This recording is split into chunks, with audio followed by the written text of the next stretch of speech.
in case anyone's ever seen my interviews, you'll notice I'm behind the camera, sometimes speaking in Japanese like rapidly. And I'll talk about how I learned Japanese. Basically, I started around like 10 or 11 years old, just as a hobby, because I was always into languages.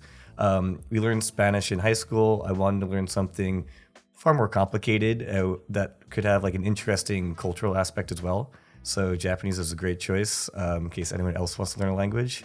And yeah, it was really like 4 or 5 years of just self-taught study using all kinds of methods. Back then it was like YouTube, pirating Rosetta Stone, podcasts. I listened to like Japanese 101 Oh yeah, the classic. Yeah, it's like ancient times of Japanese learning. Was it still around? Yeah, I'm sure it's still around actually. And I met the it's funny, I actually recently met the owner, Peter, who does the podcasts.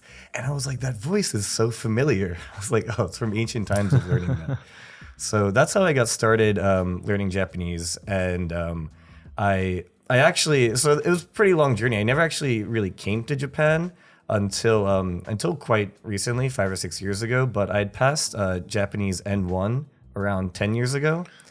So Wow. it's all based off self-study. So, and then after that, I've 10 more years of still learning Japanese on top of N1. So I was able to leverage that to actually get a job here in Japan. So you got interested in just learning Japanese as a fun and challenging language first before being actually interested in Japan and wanting to come here.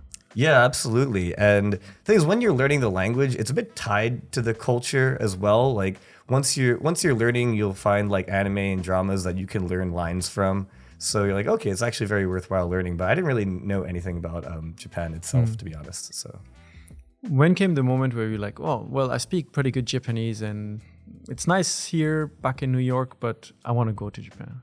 So I actually, when I was in college, I had a roommate who happened to be an international student from Japan. It was really my first experience talking to a real Japanese person.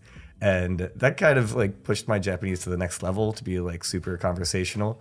And I was like, yeah, I should probably take a trip to Japan to see what it's like, to see like if if I can actually leverage my ability to have a good time.